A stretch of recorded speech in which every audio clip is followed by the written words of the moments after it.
Hello friends, welcome to quick revision point. My name is Raksha Srivastava. Friends, आज हम social studies के important question को discuss करेंगे जो कि फ्रेंड एग्जाम के लिए इंपॉर्टेंट है। तो स्टार्ट करते हैं। फर्स्ट क्वेश्चन क्या है? अभिकथन ए कहता है भारत में अधिकतर वर्षा मानसून पवनों से होती है। बिल्कुल करेक्ट है। और कथन आर है कि भारत जो है उष्णकटिबंध में अवस्थित है। ये भी करेक्ट है। ए और आर इसमें क्या है, दोनों सही है। और आर जो है एक ही सही व्याख्या करता है। ओके, राइट आंसर सी हो जाएगा। नेक्स्ट क्वेश्चन देखेंगे। निम्नलिखित में से कौन सा कथन उल्कापिंड के बारे में सही है? तो निम्नलिखित में से कौन सा कथन जो है वो उल्कापिंड के बारे में सही है? तो ए है ये सूर्य के चारों ओर चक्कर लगाने वाले पत्थर के छोटे छोटे टुकड़े हैं। बी है ये केवल मंगल और बृहस्पति की कक्षाओं के बीच पाए जाते हैं। सी है इनके पास ऊष्मा तथा प्रकाश होता है। डी है इनके आकार को भू-आप कहा जाता है।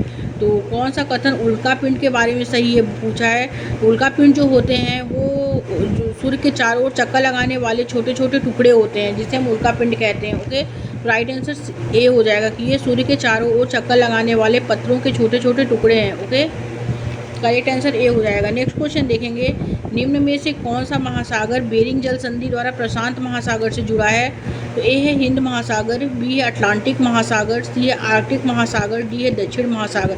तो बेरिंग जल संधि द्वारा जो जुड़ा है महासागर वो है आर्कटिक महासागर। राइट आंसर सी हो जाएगा। ओके, नेक्स्ट क्वेश्चन देखेंगे। नीचे दिए गए लक्षणों के आधार पर वनस्पति की पहचान करें। तो ए है ये वनस्पति खारे पानी में जीवित रह सकते हैं। ये अंडमान और निकोबार के द्वीप समूह में पाए जाते हैं। सी है सुंदरी इस प्रकार के वनस्पति का महत्वपूर्ण प्रजाति है। तो जो वनस्पति है वो है कि ये वनस्पति जो होते हैं खारे पानी में जीवित रह सकते हैं। ये अंडमान और निकोबार के द्वीप समूहों में पाए जाते हैं। सुंदरी इस प्रकार के वनस्पति की महत्वपूर्ण प्रजाति है। तो ये वनस्पति जो होते हैं मैंग्रोव वन होते हैं। ओके, तो राइट आंसर जो होगा फ्रेंड वो सी हो जाएगा। जलवायु के बारे में दिए गए कथन ए तथा बी पर विचार करें तथा सही उत्तर का चयन करें। ए है कि किसी स्थान पर अनेक वर्षों में पाई गई मौसम की औसत दशा को जलवायु कहते हैं। एंड बी है किसी स्थान की जलवायु सिर्फ उसकी समुद्र से दूरी तथा उच्चावच पर निर्भर करती है। तो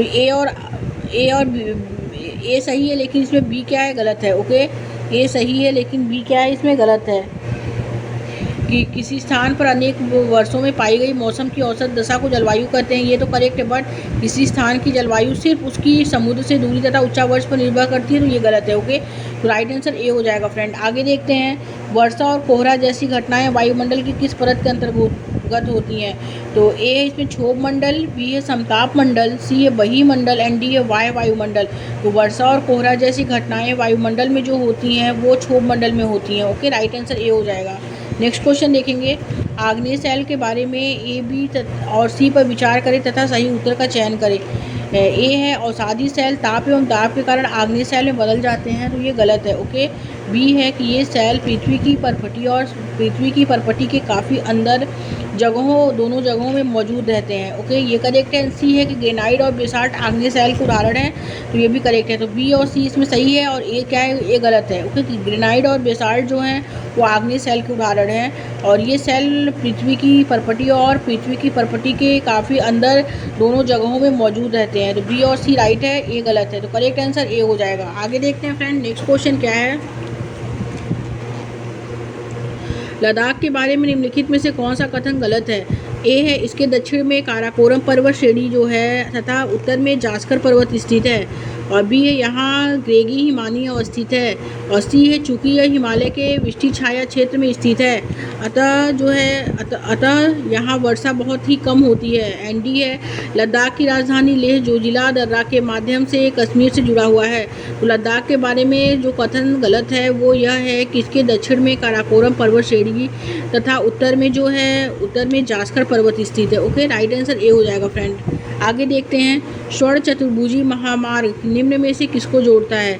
तो स्वर्ण चतुर्भुजी महामार्ग जो है वो निम्न में से दिल्ली, मुंबई और चेन्नई और कोलकाता को जोड़ता है। राइट आंसर ए हो जाएगा। ओके, आगे देखते हैं। तरंगें तब पैदा होती हैं जब ए है समुद्री सतह पर पवन बहती है, बी है सूर्य एवं चंद्रमा पृथ्वी की सतह पर गुरुत्वाकर्षण बल जो है लगाते हैं, सी है समुद्र की सतह पर पानी का तापमान बढ़ जाता है।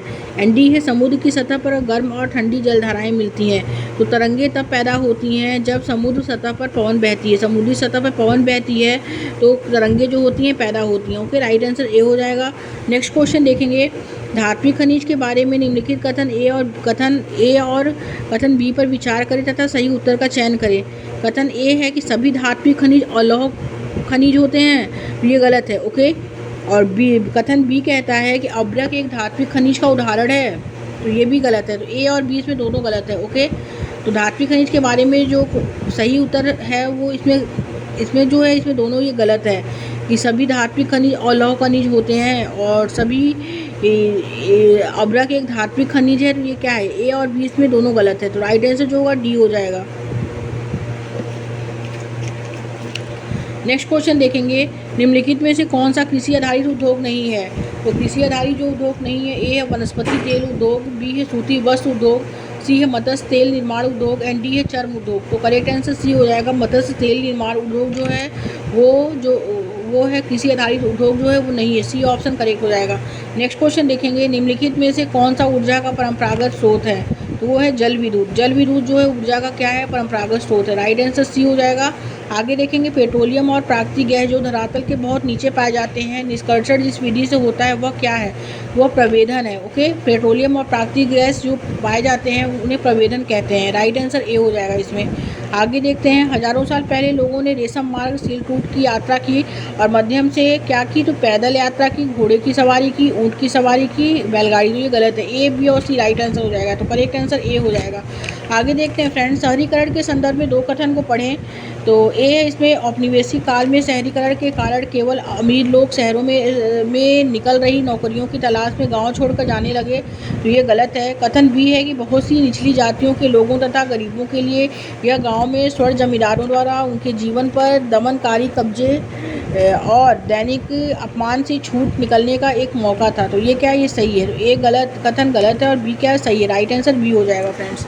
नेक्स्ट क्वेश्चन देखेंगे, सही मिलान करें। ईदगाह जो है वह है खुला प्रार्थना स्थल है। ओके, जहाँ पे ईदगाह किया जाता है वो खुला प्रार्थना स्थल है। दरगाह क्या है, संत का मकबरा है। बी का 4 हो जाएगा। ए का 3, बी का 4। कुल दे शेख जो है वो है ऐसा रास्ता जो एक जगह जाकर बंद हो जाता है। सी का 1 एंड खानकाह जो है वो है सूफी संतों के लिए विश्राम घर। ओके, डी का 2 हो जाएगा। तो राइट आंसर जो होगा फ्रेंड डी। ए का 3, बी का 4, सी का 1 एंड डी का 2। तो करेक्ट आंसर जो होगा फ्रेंड डी हो जाएगा। नेक्स्ट क्वेश्चन देखेंगे, नीचे दिए गए कथन को पढ़ें।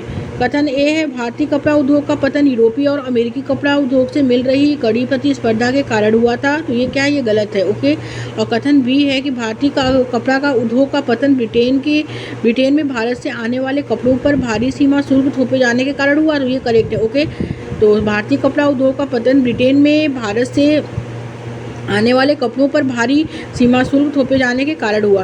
तो ए गलत है और बी क्या है, सही है। तो राइट आंसर बी हो जाएगा। नेक्स्ट क्वेश्चन देखेंगे, उपनिवेशों से में ब्रिटिश अधिकारियों द्वारा चित्र और तस्वीर बनाई गई ताकि ए है वे उपनिवेश और वहाँ रहने वाले लोगों को समझ सकें एंड बी है वे उन उपनिवेशों में अपने बिताए जीवन को याद कर सकें। तो इसमें क्या है, इसमें दोनों करेक्ट है। ओके, तो राइट आंसर सी हो जाएगा। नेक्स्ट क्वेश्चन देखेंगे फ्रेंड कि भारत का संविधान वोट डालने का अधिकार देकर स्थापित करता है। तो किसको स्थापित करता है, तो वो राजनीतिक लोकतंत्र को स्थापित करता है। करेक्ट आंसर बी हो जाएगा। नेक्स्ट क्वेश्चन देखेंगे, सही मिलान करें। खोंड जनजाति कहाँ पाई जाती है। खोंड जनजाति उड़ीसा में पाई जाती है। ए का 2 हो जाएगा। निसी जो पाई जाती है वो अरुणाचल प्रदेश में पाई जाती है। बी का 3। बंजारा जो है वो पाया जाता है महाराष्ट्र में। बंजारा जनजाति महाराष्ट्र की है और गद्दी जनजाति जो है वो कुल्लू की है। ओके, डी का 1 हो जाएगा। खोंड जनजाति उड़ीसा की है। निसी जनजाति जो है वो अरुणाचल प्रदेश की है। बंजारा जो है वो महाराष्ट्र का है और गद्दी जो है वो कुल्लू का है। ओके, तो राइट आंसर बी हो जाएगा फ्रेंड। नेक्स्ट क्वेश्चन देखेंगे, मुगल साम्राज्य के दौरान नदी तट बाग डिज़ाइन में मकबरा एक चबूतरे पर था तथा बाग इसके कहाँ था, तो बाग इसके जो था वो दक्षिण में था। राइट आंसर सी हो जाएगा। आगे देखेंगे, कालक्रम के अनुसार 13वीं से 15वीं शताब्दी के बीच दिल्ली के शासकों का सही उत्तराधिकार क्रम क्या है, तो वो है तुर्की, खलजी, तुगलक और सैयद। ओके, आगे देखते हैं, नीचे दिए गए कथन को पढ़ें।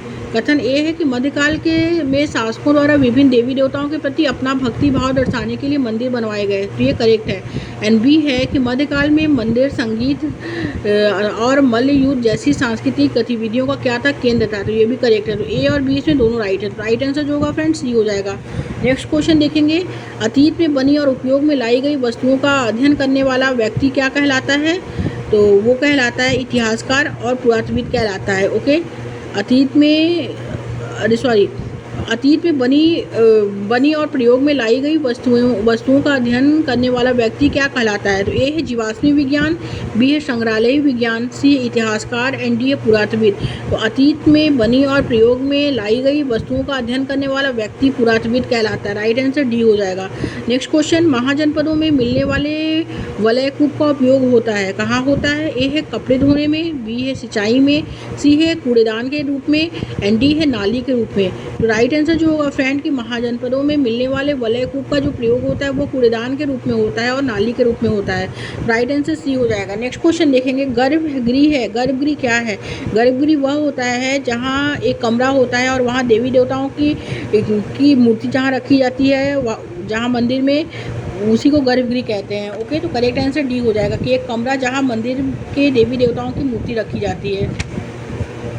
आगे देखेंगे, निम्नलिखित में से किस शब्दों का 1949 में संविधान की प्रस्तावना में भारत को संबोधित करने के लिए उपयोग किया गया था? वो किया गया था लोकतांत्रिक और गणतंत्र को। ओके, राइट आंसर सी हो जाएगा। नेक्स्ट क्वेश्चन, एक जनपद पंचायत भारत के किस स्तर पर काम करती है? ए है गांव स्तर पे, बी है ब्लॉक स्तर पे, सी है जिला स्तर पे, डी है राज्य स्तर पे। तो ब्लॉक स्तर पे काम करती है। जनपद पंचायत जो है भारत पे वो ब्लॉक स्तर पे काम करती है। नेक्स्ट क्वेश्चन देखेंगे, भारत में काउंसिल ऑफ स्टेट्स को किस नाम से जाना जाता है? तो राज्यसभा के नाम से जाना जाता है। राज्यसभा को काउंसिल ऑफ स्टेट्स भी कहा जाता है। ओके, राज्यसभा को काउंसिल ऑफ स्टेट्स भी कहा जाता है। भारत में प्रथम आम चुनाव कब हुआ था? तो भारत में प्रथम आम चुनाव जो हुआ था फ्रेंड 1951 और 1952 में हुआ था। 1947 को हमारा देश आज़ाद हुआ, 1950 को हमारा संविधान लागू हुआ और उसके बाद भी मतलब वो वोट होते थे तो वो 9% वोट होते थे। बट 1950 के बाद से पहला आम चुनाव जो हुआ था वो 1951 और 1952 में हुआ। ओके, राइट आंसर सी हो जाएगा। नेक्स्ट क्वेश्चन देखेंगे, भारतीय न्यायालय व्यवस्था में परिप्रेक्ष्य के निम्नलिखित में से कौन सा वाक्य गलत है? परिप्रेक्ष्य क्या है? परिप्रेक्ष्य के में कौन सा वाक्य गलत है पूछा है। तो जनहित याचिका उन लोगों की तरफ से दायर की जाती है जिनके अधिकारों का हनन हुआ है। तो ये क्या है? ये गलत पूछा है। तो ये तो सही है। अगर आरोपी को बचाव अवसर नहीं, इस पर सुनवाई नहीं कर सकते।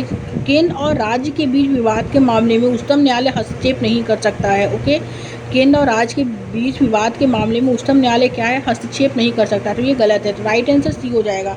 नेक्स्ट क्वेश्चन, भारत में 2006 में लागू हुए किस कानून के औरतों में हिंसा मुक्त घर के अधिकार को स्वीकार किया गया? तो ए है हिंदू उत्तराधिकार अधिनियम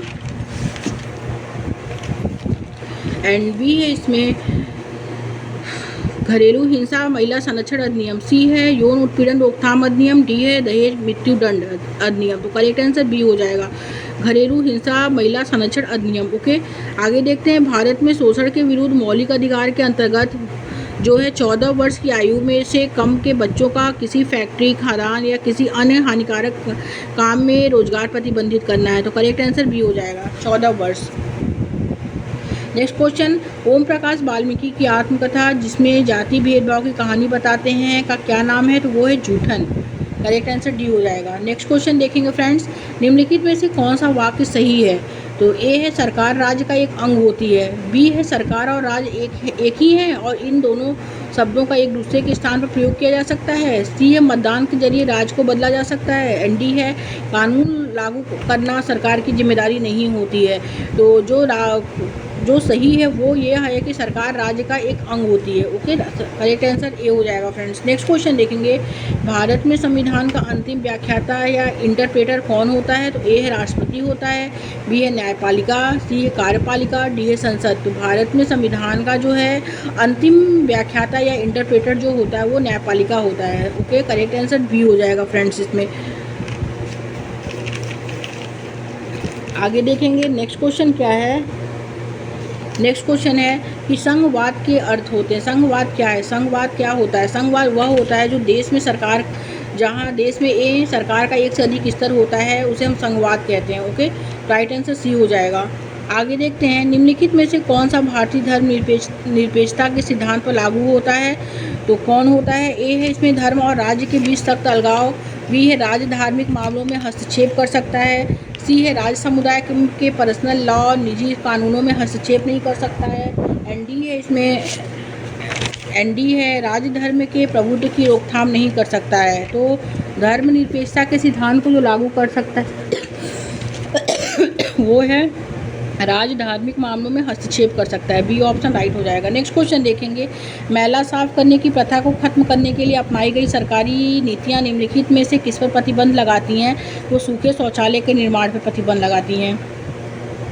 नेक्स्ट क्वेश्चन, भारतीय स्तर पर इतिहास की पाठ्य पुस्तक को हमारे अतीत कहा गया है क्योंकि ये पाठ्य पुस्तक चर्चा करती है।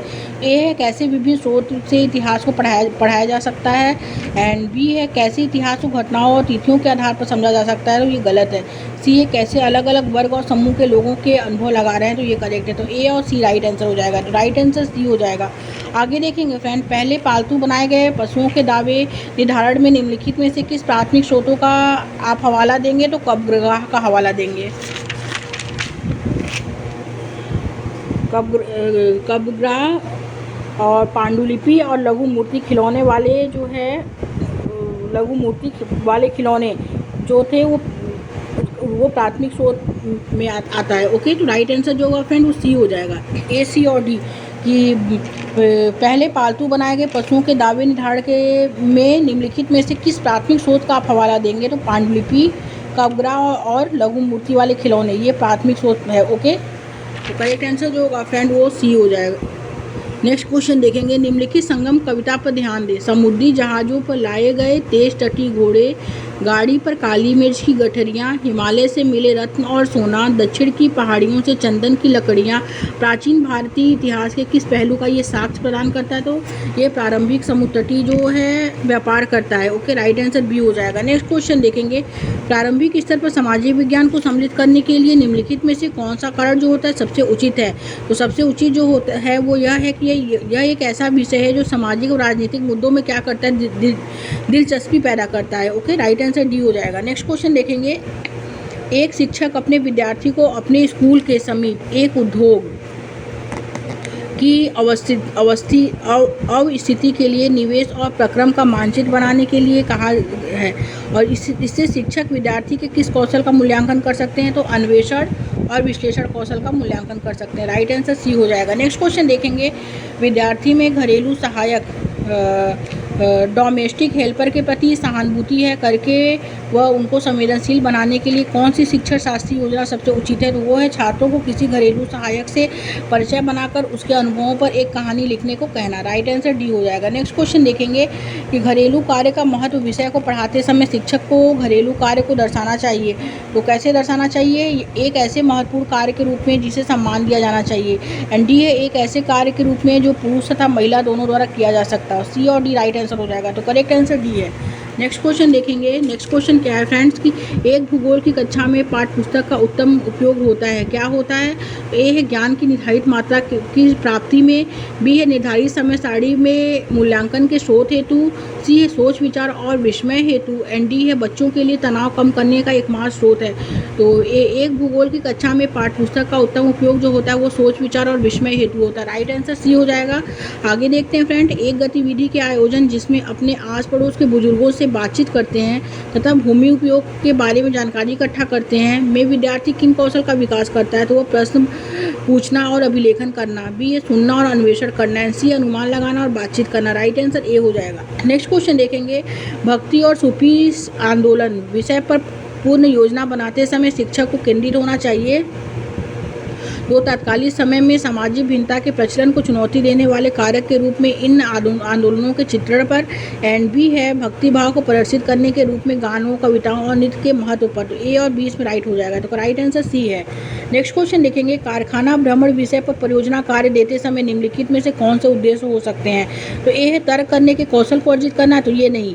बी है समूह में कार्य करने के कौशल को सीखना, अन्वेषण कौशल को विकसित करना। ओके, बी और सी इसमें राइट हो जाएगा। परिकल्पना भी नहीं।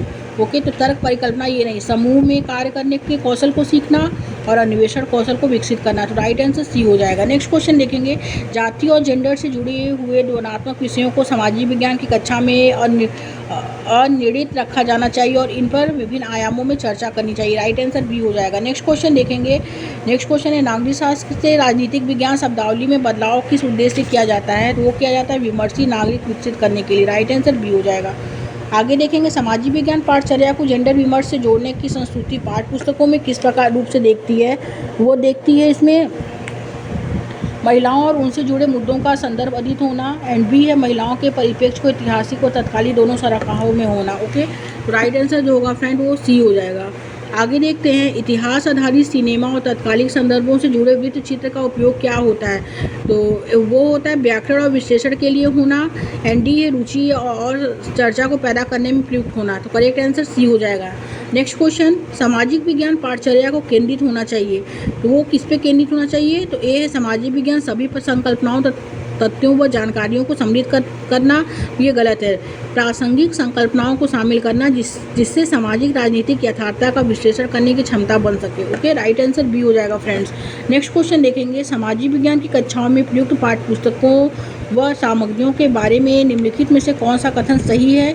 वो है सुझाई गई पाठ्य पुस्तकें कई स्रोतों में से एक हैं और चूंकि हमें असमीत संदर्भों को शामिल करने की इसमें ज़रूरत है। ओके, राइट आंसर बी हो जाएगा। नेक्स्ट क्वेश्चन देखेंगे, विज्ञापन के बारे में निम्नलिखित की समझ के निर्धारण में निम्नलिखित में से किन योजनाओं और कौशलों पर जोर देना चाहिए? तो वो आलोचनात्मक विश्लेषण और मूल्यों के संप्रेषण के संदर्भ में विद्यमान विज्ञापनों को संज्ञान में लेना। बी है किसी विशिष्ट उद्देश्य या उत्पाद के लिए बन रहे विज्ञापनों में सृजनात्मकता। सी या आलोचनात्मक और उपबोध और प्रस्तुतिकरण की किसी ये हमारी सोच और जीवन को प्रभावित करते हैं। तो ए, बी और सी इसमें राइट आंसर हो जाएगा। तो करेक्ट आंसर ए हो जाएगा फ्रेंड। आगे देखते हैं, नेक्स्ट क्वेश्चन है, मानचित्र विषय पर चर्चा करते समय एक शिक्षक को किन संकल्पनाओं का केंद्रित होना चाहिए? वो होना चाहिए दूरी व अनुमाप से नक्शा बनाना, रेखाचित्र तथा यथार्थ मापन ये नहीं, दिशा मानचित्र में है, चिन्ह और रंग है मानचित्र में। ओके, तो ए, सी और डी ये करेक्ट है। नेक्स्ट एंड लास्ट क्वेश्चन देखेंगे फ्रेंड कि निम्नलिखित में से अन्वेषण कौशल और विभिन्न शिल्प केंद्रों की ऐतिहासिक समझ विकसित करने के लिए उन्हें नियत कार्य दिए जा सकते हैं। ए, इन केंद्रों को मानचित्र में इंकित करना और उनकी समकालीन अवस्थी को पहचानना, और बी है इन केंद्रों के अतीत और वर्तमान की स्थितियों के बारे में जानना और उनकी तुलना को एक रिपोर्ट के रूप में लिखना, और विद्यालय में विभिन्न शिल्प उत्पादों की प्रदर्शनी लगाने के लिए स्थानीय शिल्पकार को आमंत्रित करना, ये नहीं। तो इसमें ए और बी राइट हो जाएगा। ओके, तो करेक्ट आंसर ए हो जाएगा फ्रेंड्स। Thank you friends.